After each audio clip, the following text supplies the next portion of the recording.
Ayesha Curry is a perfect example of why it is so important to have a hoe phase. Go be a hoe. Be a hoe. But be a safe hoe, though. Like, protect yourself and don't get pregnant. That's why she's sitting over there feeling trapped. Trapped with Steph Curry. Sometimes you gotta go through some stuff to really appreciate what you have. She probably ain't never been hoed. She probably ain't never been drugged through the mud by a dude. She probably never been. Ayesha Curry is back trending on these internet streets, probably to the chagrin of her husband, because when she goes on these podcasts, she can't help but reference her husband in some type of negative light. Nevertheless, I find it interesting because about 2 or so weeks ago, we actually went over this podcast and it just all of a sudden just started to trend now on these social media blogs. But I find it very interesting, not only the TikTok reception, but also the comments. So I want to be able to go over them and have a slightly different conversation and to provide a lot more context and value into the conversation. But we'll take a look because Big Mama down up over here says, I'm saying this from the nicest place in my heart. She does not deserve Steph. Now let's go through the comments again because I want to remind you guys what it is that Ayesha said. And, I'll provide my commentary. I didn't want kids. I didn't want to get married. I thought I was going to be career girl and that's it. And I had my eyes set on my goals. And I was never the little girl that dreamt about the wedding dress and all of that. And then it happened so early in my life. Did you talk to Steph about it? He tries to resonate with me, but he just can't. And he also comes from a place of it's effing stupid. What do you, It's not true. So why? And I'm like, but wait, listen to how it makes me feel. And he's like, but why does it make you feel like that? It's not real. After we got married, we found out we were pregnant with our daughter so quickly. I didn't even have time to think about what I wanted anymore. It's so interesting. I spent my entire life trying to work towards something, and then it kind of just disappeared, and I didn't think twice about it. But after my daughter turned 1, I remember there being a shift and being I have goals for myself. This doesn't feel right. I love being a mom, but I love doing other things too. And I need to get my shit together and figure out what that looks like for myself now. If I have a career and I'm not home, did you experience that? I still experience that. I still experience that. I'm almost I'm always in therapy talking about this. If you lose all of those things that were interesting about you, even for yourself, even the things that made me feel confident and cool, then what are you doing? I didn't want kids. Okay. Okay. Re-reviewing the content snipped up that way really helps you understand the conundrum that Steph is in, because when she says that, Steph says, well, how could you think this way? You have to understand that he is making enough money that she can literally do whatever it is that she wants on this planet. Why can't you? You have so much time within a day to create exactly who it is that you want to be. The gravity of Steph's career does not dim that. And in fact, it has helped you within your life. There are single mothers out there that have 1 to 2 to 3 kids, and they're still able to manage their life in a way that they can create purpose within their life. You have all of the time in the world, and you're constantly complaining about shit, and you're always in therapy trying to figure out me and discover what's wrong with me. And I can only conclude that her ideology of this lifestyle not being enough to create who it is that she wants to be comes on the back of being fed feminist propaganda throughout her life, and also a small belief, at least initially, that she was better than Steph Curry. She said back in the original podcast that she only thought he was going to be like a basketball coach or something like that. So to have his life culminate in the way that it is and him being so much of a star, she believes dims her own light. And now she can't fathom forever living in the shadow of the great, talented, skillful Stephen Curry. And this lifestyle does not mesh with the feminist propaganda that she's been fed. Therefore, girl boss dream deferred. Shit, F a girl boss, they're really not even a power couple. So even like all of like the side business ventures that she's been a part of, like the cooking, cookbook stuff, I don't think that's a part of her at all. I think that because of his stardom, she was trying to play a role. But that traditional role, she resents. Now, outside of my synopsis of the things that she is saying, obviously there's people out there that fundamentally disagree with me. And get this, they're saying that this is proof that women need a hoe phase. Ayesha Curry is a perfect example of why it is so important to have a hoe phase. Oh. Go be a hoe. Be a hoe. But be a safe hoe, though. Like, protect yourself and don't get pregnant. That's why she's sitting over there feeling trapped with Steph Curry. Sometimes you gotta go through some stuff to really appreciate what you have. She probably ain't never been hoed. She probably ain't never been drugged through the mud by a dude. She probably never had a heartbroken time and time again. That's why she can't really appreciate what she has, because it's like, I need something edgy. I need something fun. Like this mom stuff. This being married to Steph Curry, this shit is boring. And now she's really rebelling. She want to be in the streets. She want to be desired by other men. She probably want to do something with another man because she probably never experienced that. Like, when did they get together? Like high school or something? That is not enough time to be out in the world and do stuff and experience stuff. Like, you don't have to experience a whole lot. But I don't think she experienced anything at all. And now she's tied down, married with kids. You can't go do your thing right now unless you go do your thing and run the risk. Like, you ain't just no Lucinda from down the block. You're Ayesha Curry. If you gonna mess with anybody, trust me, we gonna know about it. Content like this exactly encapsulates why I say that single women will continue to keep other women single. Because no matter how great of a life that a woman has, even at the level of an Ayesha Curry, there will always be a group of women ready to tear her down for choosing family commitment and as well as structure, or to justify her thoughts, feelings, and emotions as you didn't experience bad. You didn't accumulate trauma. You didn't accumulate bodies. You didn't accumulate men that have taken your soul through back shots. You haven't accumulated children. You haven't accumulated any of this shit. Therefore, you don't have an appreciation. Therefore, all these other women out here, in order to not be unhappy like an Ayesha Curry, you better go sit on them damn eggplants. You better go ride the carousel. You better go swing on them monkey bars. Even just taking a look as us as fellow content creators and taking a look at the way that we even identify issue within Ayesha Curry, I'm identifying societal conditioning that makes her feel unfulfilled. She's talking about have a hoe phase because a safe hoe phase, because then a safe hoe phase, you can now be appreciative of what it is that you have. So in order to appreciate something, you have to experience the lowest version of that. They will continue to push these ideas of being promiscuous, being independent, and living life on the streets, having fun in your roaring 20s for as long as possible, as if you being in the streets is some form of empowerment, when in reality, it is anti-family, it's anti-children, it's anti-wealth building and generational wealth. And you're shaming women who would choose a much more traditional path, and shaming one version or one ideology of woman while saying you are empowered for choosing to do all this independent shit or this whole phase shit is sabotage dressed up like freedom. It's the men in my comments saying if we focus on ourselves in our 20s, nobody's gonna want us because we're gonna be too old. The gag is we don't want y'all no more. That's the point of the video.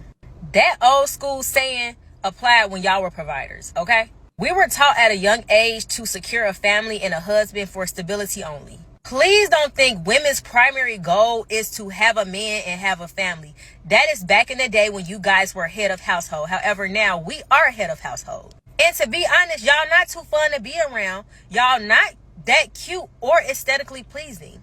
As women, we are the financial stability. That's why we're not too pressed on being with men right now and having kids. How would that benefit us? If anything, we're going to take on more responsibility in the household, and we also are going to have to take time off to bear children. Did she say men are not aesthetically pleasing? I mean, she said a lot of dumb shit, right? But did she also then say other? If a guy said that about a woman, the women collective would call him gay, right? No questions asked, right? When I say women collective, I mean the modern women collective, right? They'd call him gay, right? Would it not be logically correct if she's saying, right, like, would we not then call her gay? You know what? Let's just keep going. So until y'all go back to being the providers, I guarantee you, y'all are not on our priority list. Until y'all able to take care of y'allselves and the family, leave us alone, because we irritated. This is one of the many examples why women with these ideologies are being overlooked for a broader perspective in a broader dating marketplace. It's not because of the looks, because, you know, she's a relatively attractive lady, at least with makeup on. We don't know what it's like underneath, but it's because so many of them have a low-key barometer hate for men. They're combative. They have this toxic aura, this bitterness, this wounded masculine that they leverage and are disagreeable beyond recognition. They need to win every argument. They need to dominate. They deflect with no repercussions, and they can't even spell accountability. But they'll utilize all of the trauma, the hurt, the pain of their past relationships in order to justify having a hoe phase. And it's just sad, because I think about, if I have a daughter one day, then damn, she's going to look on her social media app of choice and be exposed to these. I will say I will curate her algorithm, okay, as much as what I can. But she's going to look up on there. And to be honest, I don't even think up until the age of 18, children should be up on the internet, right? I just don't even think that should be a thing. I think internet is fine, but then social media is different, right? Nevertheless, though, this might be somebody that she would look at and would listen to and then make determination off of. And it's almost like, as a parent, you are combating with this evil, worldly demon spirits that are utilizing social media instead of utilizing a therapist. Now, let's do a palate cleanse, because there's women out there that do not agree with this you should have a hoe phase stuff. Less than $80,000 a year, meaning that majority of men in America are average earners. Majority of households in America are two-income households. So yes, you know what that means? It means that you are likely going to have to get with an average earning man, and together you guys are going to build and accumulate wealth together. That is what lots of successful, happy married couples have done. That is not promoting struggle love. I 100% agree with her, and this is exactly what happened to me. The thing is, I met my average earning man when he was 23. Okay, so if you don't have kids, sister, and you're not married, please take that off the top of your list of things to do in this lifetime. There is so much more to life. The marriage is going to come. The kids are going to come, and they're going to be there. I apologize. I thought this was going to be a good video. You know what I'm saying? Like, if you're not 30 and up, marriage and kids are still very much so in your foreseeable future. Even if you 30. Wow. I really say 40 for real. Like 40 is probably like some of the latter years. Wow. But it doesn't have to be your only goal and aspiration in life. What are your career goals? What are your financial goals? Where do you want to travel? What do you want to experience and do prior to bringing children into this world? What do you desire to experience and do prior to getting married? Okay, there's a lot of beauty in those single seasons, as well as those seasons of just being boyfriend and girlfriend. I don't know why so many people just downplay that. They act like boyfriend and girlfriend is not a thing anymore. And I get it, you know, boyfriend and girlfriend's not in the Bible for those who feel like, you know, it's supposed to be marriage or nothing. But in my honest opinion, just enjoy every phase that you're at. You don't have to rush to get any of this stuff. It's going to be there. Okay, there's kids that are going to be there. down the line. You don't got to rush to have kids in your early 20s. And trust me, if you do, you are going to regret it. You're going to be looking up like, damn, I should have lived in some of my 20s. I should have chased my dreams and did some of the things that I wanted to do. But I sacrificed my 20s because I was rushing, to do grown folks things. And I could have been, outside just living carefree. But now I'm responsible for the life of another human, and my priorities have shifted significantly. While at a surface level, I understand some of the points that she is saying. I think that the idea that, if you're 30 and shit, if you're 40, then these are things that can still happen when the reality of biology begs to differ. I think at the end of this, everybody should be doing a life assessment to understand, like, remove the conditioning of, or the expectation of whatever the culture, the society, the movement here, the movement there, and is inflicting or is branding on you or marketing to you. And you try to understand what makes you happy. And if family life is something that you foresee, well, then go that route. Marry before you carry. But if you don't want to do a family, you okay with being alone and doing the cat sherpa shit, then hey, don't try to make yourself into a marketable product on a dating marketplace or increase your dating marketplace value. Don't do things in order to try to learn men, right? Don't try to redefine what a man is, right? Like, don't do any of these things, right, that make you a great retainable option. Don't do none of that shit. But of either of the choices and our options, what you should never do is to hoe yourself out in your 20s, baby. The short-term gratification or whatever it is that they marketed to you is going to make you feel good about yourself. It's not at the end of the day or long-term. And shit, I'm talking to women, but it's also guys as well. They ain't going to write your body count up on your tombstone. It has nothing to do with your legacy. The short-term gratification does not prioritize the legacy that you could be creating within that same time or the community that you can be building. All right. Now, listen, I thought that this was going to be a better video. Let's just go straight to Kevin. Yeah, a lot of women do. I've talked to hundreds, thousands of Black women before I did that show. I interviewed dozens, and each one of them shared story. And this was women from 22 to 70. All sharing the same stories, decade after decade after decade. The only reason women were that way is because of an appetite that they had before the man that was suitable came along. Mm-hmm. Right.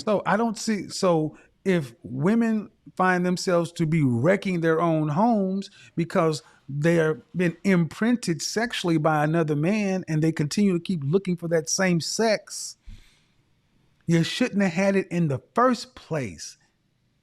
Mm-hmm. Women are not really supposed to get out here and have whole phases. Mm-hmm. Why, do you understand why that is, though?